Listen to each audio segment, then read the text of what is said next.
I've been travelling India for some time now, and I'm just beginning to understand what's going on. This week, I'm in Tamil Nadu, the earliest British settlement, where many examples of British architecture still survive. My stop-off is Madras, now known as Chennai, on the southeastern coast of India, a vibrant city, the country's fourth largest, and gateway to the south. Madras officially changed its name to Chennai in 1997, but I'll always think of it as Madras, because you don't order a Chennai curry, do you? The city is large and sprawling, with a population of around 6 million. I bet if you're over 40, the very first curry you ever had was a meat Madras. And even to this day, if you're those that like 10 pints of lager, what can beat a meat Madras late on Saturday night? Well, this is the stuff, Madras powder, made here in Madras. But curiously enough, this very fiery mixture of chilies, coriander and other spices is very seldom used here. It's made exclusively for export for us. Originally, it was a dish that the British Raj loved. And when they all retired and went back to England when independence came, they wanted the flavours of the East, as they thought, re-imported into England. So they got this stuff dragged over. I love these old cars. Anyway, we're here at last at Chetinad Palace.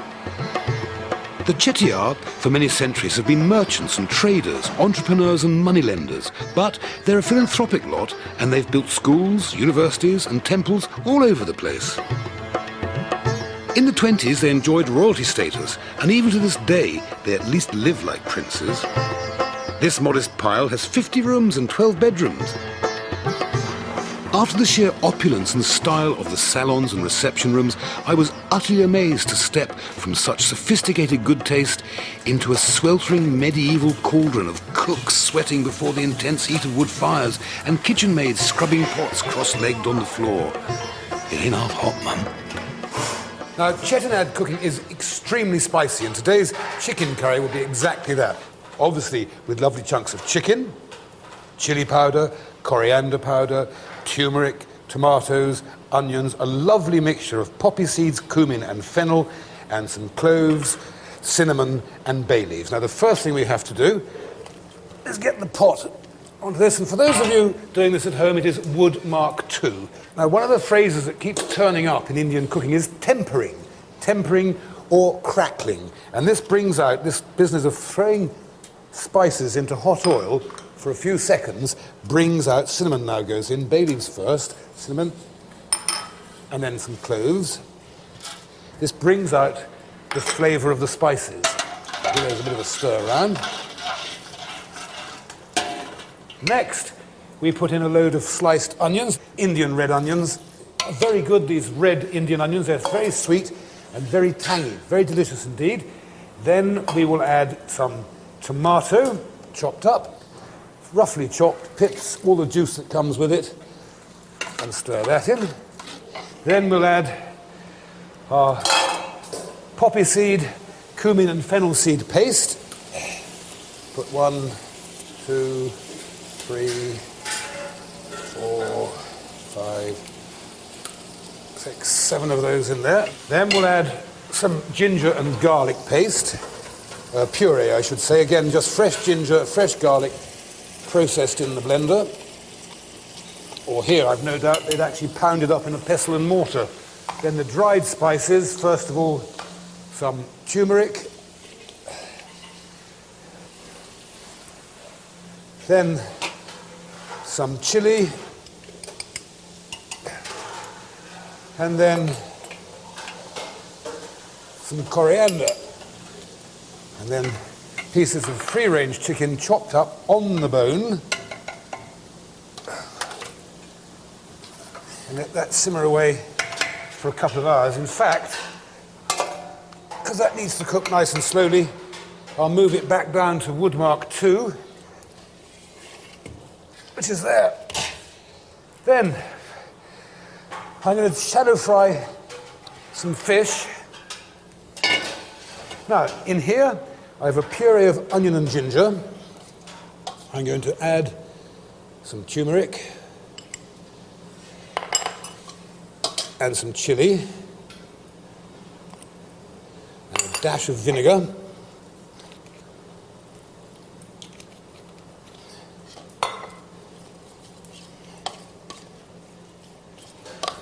Mix that into a lovely paste, quite dry. Then here are some lovely pieces of swordfish, and all we have to do, paint this fish.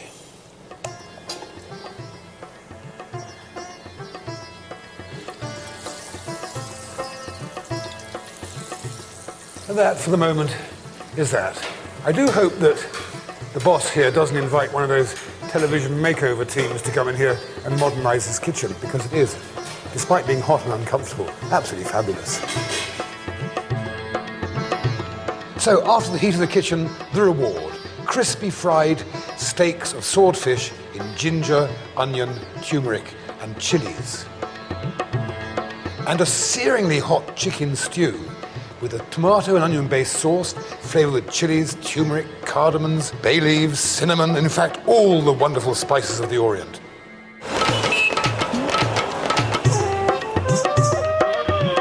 Plastered all over Madras, you'll see these garish hand-painted billboards advertising the latest Indian blockbusters. Madras, known as Mollywood, is rapidly challenging Bombay as the heart of the Indian movie business.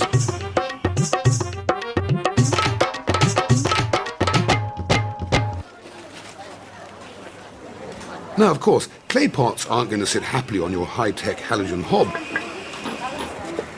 But if you live out here, on top of a little wood stove, they cook beautifully.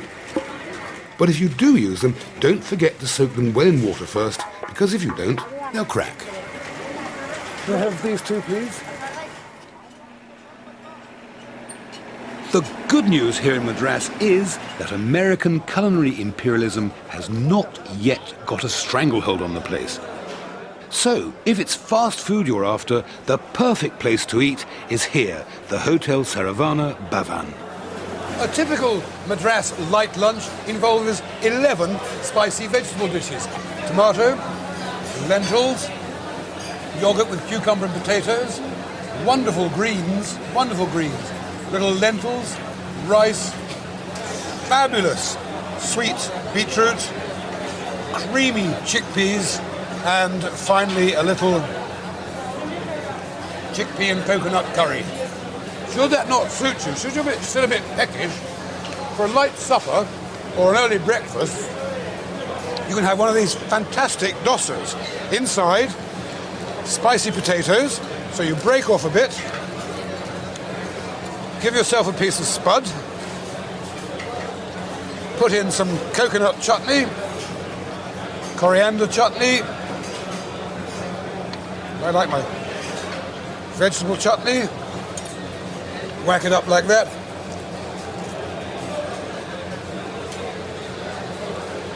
And the price, 55 pence for breakfast and under £1 for lunch. That was really great. Now let's see how they cook it. When I'm on location and the hotel manager says, "Would you like to see our kitchen?" my heart sinks. I have seen so many kitchens, I am bored to death with kitchens. But this is a fantastic kitchen. Absolutely incredible. 40 chefs working virtually around the clock, cooking 150 different dishes for up to 4,000 people a day. The sights, the smells, the aromas and the activity is absolutely mind-bogglingly superb. I'd like to work here for a week. Since the dawn of TV, these fishermen, and indeed their forefathers, have fished the Mutakadu backwaters. They make simple rafts of 5 or 6 balsa logs lashed together on bamboo crosspieces. They are called katu, Tamil for tide, maram, Tamil for wood, hence katu maram, shamelessly hijacked by the Brits to name a 2-hulled yacht, a catamaran. I could happily stay watching in this cool, early Indian morning, but duty calls. I'm off to a deserted beach at the Fisherman's Cove Hotel to do some cooking. Here I have an excellent selection of beautiful vegetables, fruits and fish and spices that all either come from the Indian Ocean or grow right next to it. I'm going to try to cook 3 curries in the traditional fashion. The first one, in here, I've got some onions frying away. Now I'm going to add some turmeric powder, quite a bit of that. Now that has to be well stirred in to the oil to get rid of the powderiness from it. Then we'll add some pureed ginger and garlic. We cook that away for a few moments again to get rid of the powderiness and to get the garlic and the onions and the ginger cooked a little bit. This is our basic masala. And I'm now going to add some tomatoes with all their pips and juice.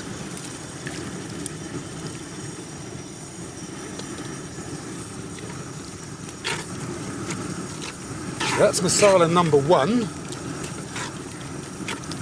And now we're going to add masala number 2, which is ground coconut with mint, coriander, green coriander leaves, and chilies. We tip that in and mix that all together and let that cook for 5 minutes or so till you have a lovely greeny kind of paste in the bottom of the pan. Then we need to add a little drop of water. I'm going to let that simmer away before I add the fish on my little charcoal cooker over here to your right, Mike. Now, our next dish requires, before we do anything else, what we call crackling the mustard seeds. We put these into the pan, and at the same time, we crackle some lovely curry leaves, so they're slightly crisp. And then we'll tip them into this pot here where I've already got onions and tomato frying away in oil. So we mix that into that. Goes down there. Give that a good stir round. Then again, we add some garlic and ginger, freshly pureed. And now, one of the great colours of India, turmeric. Have you noticed that all the tuk-tuks are painted turmeric colour? And lots of the lorries are painted chili colour. Anyway, some turmeric into there. And some chili powder as well. Let that cook for about 5 minutes so all the flavours are amalgamated. We've got rid of all the powderiness, that's very important. Then we'll add fresh coconut milk.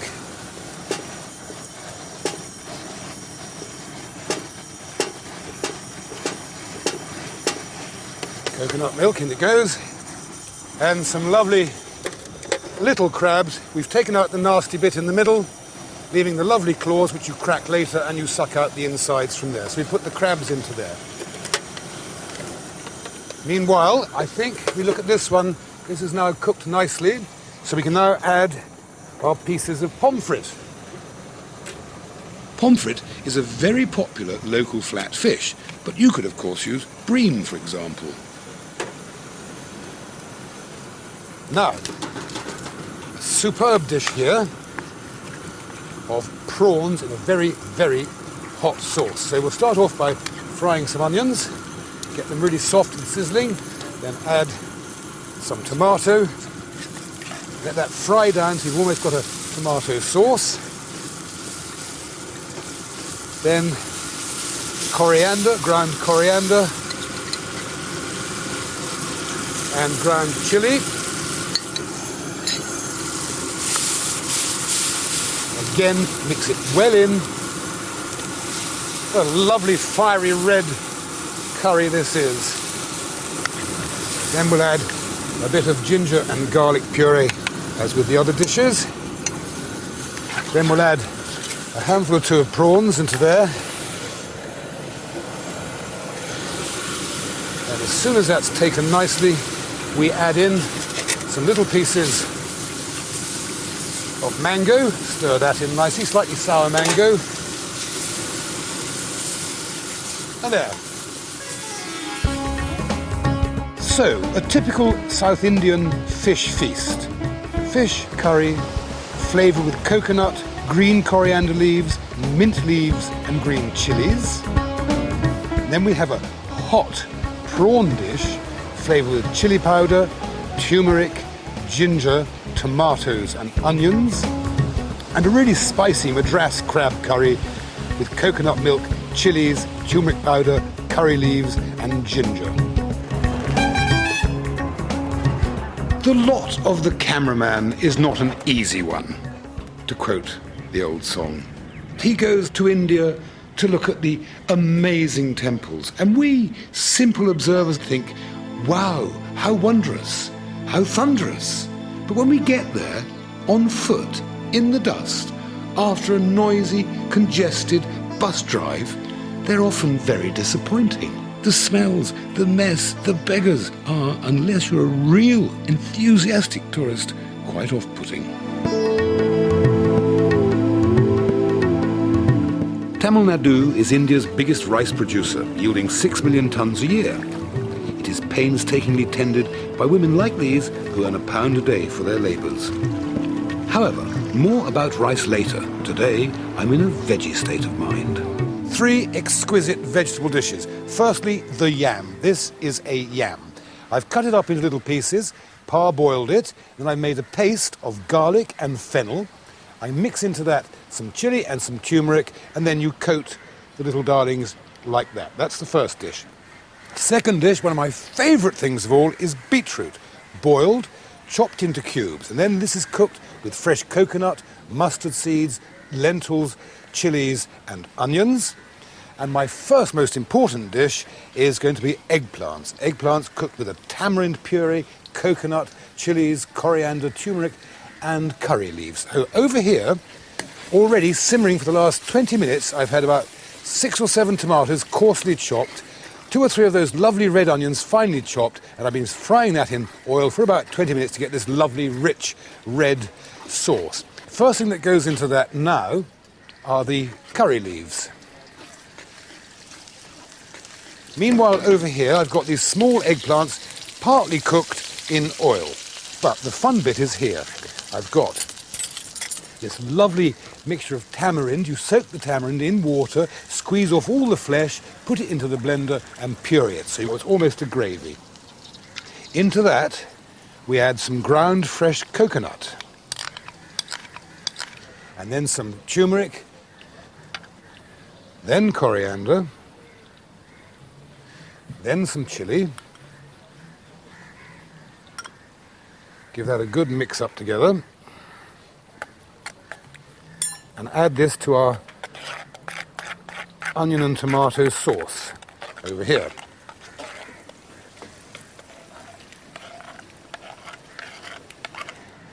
Aren't these colours absolutely gorgeous? You know, it's such fun cooking Indian food. 8 programmes is nothing like enough to even scrape the surface of the diversity of this magnificent cuisine.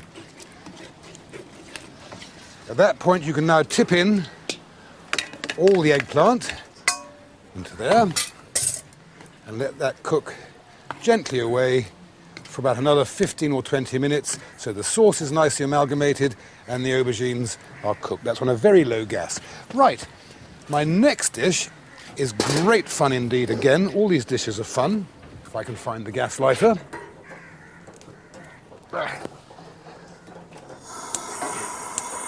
Oh, right, into the wok or the cry, put some oil. Right, next, what we do, we crackle some lentils and some mustard seed.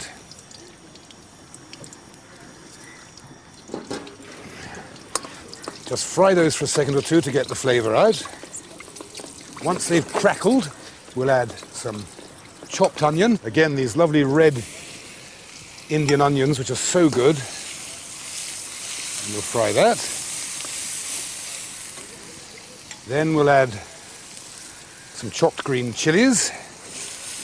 Just cook that away till they've all softened. And when they're all nicely soft, we'll add in a load of grated coconut and fry that, along with the other bits.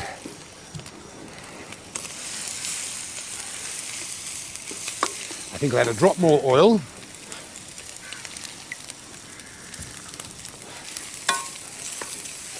And fry that into a nice mixture, very, very slightly toasted. And the second that's all done, we can tip in our beetroot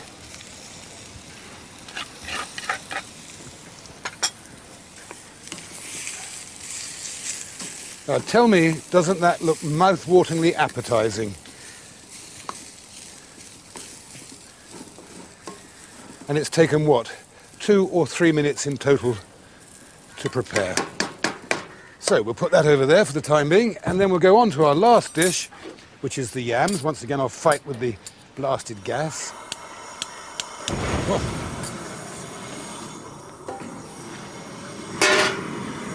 Good flame, a little oil.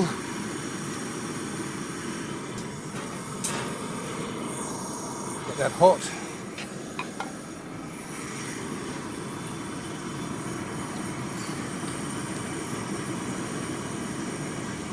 As I said, the yams are par cooked, so they're now just to be fried, shallow fried, until they're crispy on the outside and soft in the middle. And it is, in fact, as simple as that. 3 very healthy but extremely tasty dishes. First, aubergines cooked in tamarind and coconut. And second, we've got beetroot stir-fried with fresh coconut. Finally, some fried yam in a paste of fennel, garlic, chilli and turmeric. And no, it's not bits of fried bread. By the time I got to Madras, I'd had enough of polluted, overcrowded, dirty Indian cities. But I'm rather lucky. I'm not just a tourist trapped in a hotel for 2 weeks on a package holiday with nothing to do but to obey the orders of the tour leader. I'm able to go out into the country and see the temples, or go down to Fisherman's Cove on the Indian Ocean with its wonderful beaches, watch the fishermen plying their craft as they have done for centuries on simple bamboo catamarans. I'm able to taste and learn about the food, experience the sort of real passion that Indians have for cooking. Housewives, boys, children, chefs, they all love cooking. And it's a very enriching experience for me. So although I hated it when I first arrived, I was in fact sad to leave. Oh, by the way, I've written a book to accompany this series. It's called Floyd's India, and it includes all the recipes I've shown you and more. And of course, it's available from all good bookshops. Celebrating the world of The Lord of the Rings with Secrets of New Zealand at 8 here on Sky Travel Extra. First up though, Keith's cooking for 30,000 in more Floyd's India.